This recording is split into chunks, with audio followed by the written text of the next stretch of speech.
ಪರ ವಿರೋಧ ಚರ್ಚೆಗಳು ಶುರುವಾಗಿದೆ ಸರ್. ನೋಡಿ, 4 ಗಂಟೆ ಬಳಿಕ ಅವರು ಅಮಾನತ 4 ತಾಸು ಇರ್ಬೋದು, 4 ದಿನ ಇರ್ಬೋದು, 4 ತಿಂಗಳು ಇರ್ಬೋದು, 4 ವರ್ಷ ಇರ್ಬೋದು. ಅವರ ಕಾರ್ಯದಲ್ಲಿ ಲೋಪ ಇದ್ರೆ ಸರ್ಕಾರ ತೀರ್ಮಾನ ತಗೋಬೇಕು. ಈಗ ನೀವೇ ಕೇಳ್ತೀರಾ ನಾವು ಯಾಕೆ ಈಗ ಸಸ್ಪೆಂಡ್ ಮಾಡಿಲ್ಲ ಅಂದ್ರೆ ಯಾಕೆ ಕ್ರಮ ತಗೊಂಡಿಲ್ಲ ಅಂತ ಕೇಳ್ತೀರಾ. ಕ್ರಮ ತಗೊಂಡ್ರೆ ಯಾಕೆ ಕ್ರಮ ತಗೊಂಡಿದ್ರೆ ಅಂತ ಕೇಳ್ತೀರಾ. ಅವ್ರ ಕಾರ್ಯವೈಖರ್ಯದಲ್ಲಿ ಲೋಪ ಇದೆ ಕಂಡು ಬಂದಲ್ಲಿ ಅವ್ರು ಸಸ್ಪೆಂಡ್ ಆಗೋದೇ ಅಲ್ವಾ. ಈಗ ನಮಗೇನು ಅವ್ರದ್ದೇನು ವೈಯಕ್ತಿಕ ನಮ್ದೇನಿಲ್ಲ.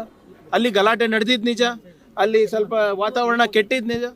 ಅವಾಗ ಜವಾಬ್ದಾರಿಯುತ ಸ್ಥಾನಮಾನದಲ್ಲಿ ಯಾರ್ಯಾರಿದ್ರು ಅವರೆಲ್ಲರೂ ಕೂಡ ಹೊಣೆಗಾರಿಕೆ ಹೊತ್ತಬೇಕಲ್ಲ. ಈಗ ಹೆಂಗೆ ನೀವು ನನಗೆ ಕೇಳ್ತಾ ಇದ್ದೀರಾ ಸರ್ಕಾರದ ಹೊಣೆಗಾರಿಕೆ ಇಲ್ವಾ ಅಂತ? ಇದೆ, ಅದಕ್ಕೆ ತಾನೇ ನಾವು ಆಕ್ಷನ್ ತಗೊಂಡಿರೋದು. ಅದನ್ನು ತಗೋಬೇಡಿ ಅಂದ್ರೆ ಈಗ ಇಬ್ಬರ ಮೇಲೆ ವಿರುದ್ಧನೇ FIR ಆಗಿದೆ ಸರ್. ಮುಂದಿನ ಕ್ರಮ ಆಗ್ಲೇ ಬಹಳ ಸ್ಪಷ್ಟವಾಗಿ ಮುಖ್ಯಮಂತ್ರಿಗಳು, ಉಪಮುಖ್ಯಮಂತ್ರಿಗಳು ಮತ್ತೆ ಗೃಹ ಸಚಿವರು ಇದ್ರ ಬಗ್ಗೆ ಹೇಳಿದ್ದಾರೆ. ಕಾನೂನು ಪ್ರಕಾರ ಕ್ರಮ ತಗೋತೀವಿ, ತನಿಖೆ ಆಗಲಿ. ನಾವು we cannot run the trial in media ಅಲ್ಲ, ಪಬ್ಲಿಕ್ ಟ್ರಯಲ್ ನಡ್ಸೋಕ್ಕಾಗ್ತದ? ತನಿಖೆಯಲ್ಲಿ ಏನೇನು ಬರ್ತದೆ, ಯಾರು ಏನು ಮಾಡಿದ್ರು, ಹೇಗೆ ಮಾಡಿದ್ರು, ಯಾರು ಗುಂಡಾರಿಸಿದ್ರು ಅದೆಲ್ಲನೂ ಬರುತ್ತಲ್ಲ. We will take action.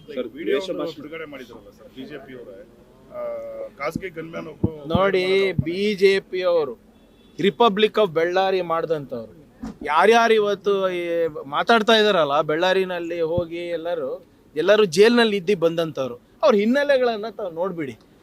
ಕೆಲವು ವರ್ಷದ ಹಿಂದೆ ರಿಪಬ್ಲಿಕ್ ಆಫ್ ಬೆಳ್ಳಾರಿ ಅಂದ್ಬಿಟ್ಟು ಕುಖ್ಯಾತಿಯಾಗಿ ನಮ್ಮ ಆ ಜಿಲ್ಲೆ ಇತ್ತು. ಈಗ ಶಾಂತಿ ನೋಡ್ತಾ ಇದ್ದಾರೆ, ಸಮೃದ್ಧಿ ನೋಡ್ತಾ ಇದ್ದಾರೆ. ಆ ಭಾಗದ ಜನರಿಗೆ 371 ಜೆಯಿಂದ ಉದ್ಯೋಗ ಸಿಗ್ತಾ ಇದೆ. ಇವರಿಂದ ಅಲ್ಲ, ಇವರೆಲ್ಲರೂ ಕೂಡ ಬೆಳ್ಳಾರಿಯ ಮಾನ ಮರ್ಯಾದೆ ಹರಾಜು ಮಾಡಿದವರು, ಜೈಲಿಗೆ ಹೋದವರು ಇವತ್ತು ಬಂದು ನಮಗೆ ಕಾನೂನಿನ ಪಾಠ ಹೇಳ್ತಾ ಇದ್ದಾರಾ? ಏನು ನೈತಿಕತೆ ಇದೆಯೇನ್ರಿ ಇವರಿಗೆ? ಏನಾದರೂ ಸ್ವಲ್ಪನ ಲಾಜಿಕ್ ಇದೆಯಾ ಇವ್ರ ಮಾತಿನಲ್ಲಿ? ಆ ಇಡೀ ಭಾಗವನ್ನು ಹಾಳು ಮಾಡಿದಂಥ ವ್ಯಕ್ತಿಗಳು ಇವತ್ತು ಬಂದು ಕಾನೂನು ಸಂವಿಧಾನ ಅಂತ ನಮಗೆ ಪಾಠ ಹೇಳ್ತಾ ಇದ್ದಾರಾ?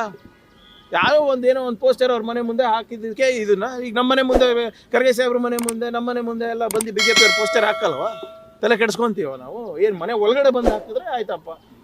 ಯಾವ ಪೋಸ್ಟರ್ ಇತ್ತದು? ವಾಲ್ಮೀಕಿ ಅವ್ರ ಪೋಸ್ಟರ್. ಅಂದರೆ ಇವರು ಬರೇ ಹೆಸರಿಗೆ ಮಾತ್ರ ರಾಮನ್ ಜಪ ಮಾಡ್ತಾರೆ. ರಾಮಾಯಣ ಯಾರು ಬರ್ದಿರೋದು ಅವ್ರು ಬೇಡವಾ ಇವರಿಗೆ? ವಾಲ್ಮೀಕಿ ಅವ್ರು ತಾನೇ ರಾಮಾಯಣ ಬರ್ದಿದ್ದು. ಕಾರ್ ಕೂಡ ಕಟ್ಟಾಕ್ತಾರಿಲ್ಲ, ಆ ರೀತಿ ಬಂದು ರಸ್ತೆಗೆ ಹಾಕಿದ್ರು. ನೋಡಿ, ಕಂಪ್ಲೇಂಟ್ ಮಾಡ್ಬೋದಾಗಿತ್ತು. ನೋಡಿ, ಯಾರಿಗೂ ಕೂಡ ಅನಾನುಕೂಲವಾಗಿ ನಡ್ಕೊಳ್ಬಾರ್ದು. ಯಾರೇ ಇರ್ಬೋದು, ನಾನಿರ್ಬೋದು, ನೀವಿರ್ಬೋದು, ಬೇರೆ ಶಾಸಕರು ಇರ್ಬೋದು. ಸಾರ್ವಜನಿಕರಿಗೆ ಅನಾನುಕೂಲ ಆಗ್ತಾ ಇದ್ರೆ ಮಾಡಬಾರ್ದು.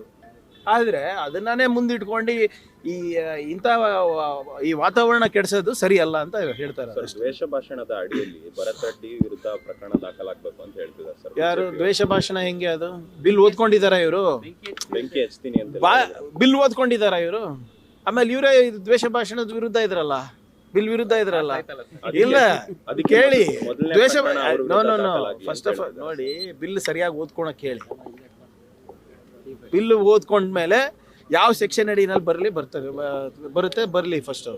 ಅವ್ರು ಬಿಲ್ಲೇ ಸರಿಯಾಗಿ ಓದ್ಕೊಂಡಿಲ್ಲ, ಅದಕ್ಕೆ ಅವ್ರು ಹಿಂಗೆ ಮಾತಾಡ್ತಾ ಇದ್ದಾರೆ. ಕರ್ನಾಟಕನೂ ಇವಾಗಲೂ ರಿಪಬ್ಲಿಕ್ಗೆ ಕಾಂಗ್ರೆಸ್ನಪ್ಪ. ಜನ ವೋಟ್ ಮಾಡಿದ್ದಾರೆ, ಡೆಮೋಕ್ರೆಟಿಕಲಿ ವೋಟ್ ಮಾಡಿದ್ದಾರೆ. We are a republic of prosperity. ಅವ್ರಿಗೆ ತೊಂದರೆ ಇದೆಯಾ BJP ಅವರಿಗೆ? ಇವರು ರಿಪಬ್ಲಿಕ್ ಆಫ್ ಬೆಳ್ಳಾರಿ ಮಾಡಿದಂಥವ್ರು, ಜೈಲಿಗೆ ಹೋಗಿ ಬಂದವರು ಇವತ್ತು ಬಂದು ನಮಗೆ ಸಂವಿಧಾನದ ಪಾಠ ಹೇಳೋದು, ಕಾನೂನು ಪಾಠ ಹೇಳೋದು, ಅಭಿವೃದ್ಧಿ ಪಾಠ ಹೇಳೋದು, 371 ಜೆ ಪಾಠ ಹೇಳೋದು, ಏನ್ರಿ ಇದೆಲ್ಲ? ಲೇಟೆಸ್ಟ್ ಹಾಗೂ ಇಂಟ್ರೆಸ್ಟಿಂಗ್ ಸುದ್ದಿಗಳಿಗಾಗಿ ಬಾಸ್ ಟಿವಿ ಕನ್ನಡ ಚಾನೆಲ್ನ ಸಬ್ಸ್ಕ್ರೈಬ್ ಮಾಡಿ. ಹಾಗೆಯೇ ಬೆಲ್ ಐಕಾನ್ ಪ್ರೆಸ್ ಮಾಡಿ. ಇದರ ಜೊತೆಗೆ ಫೇಸ್ಬುಕ್, ಇನ್ಸ್ಟಾಗ್ರಾಮ್, X ನಲ್ಲೂ ಮಿಸ್ ಮಾಡದೆ ಫಾಲೋ ಮಾಡಿ.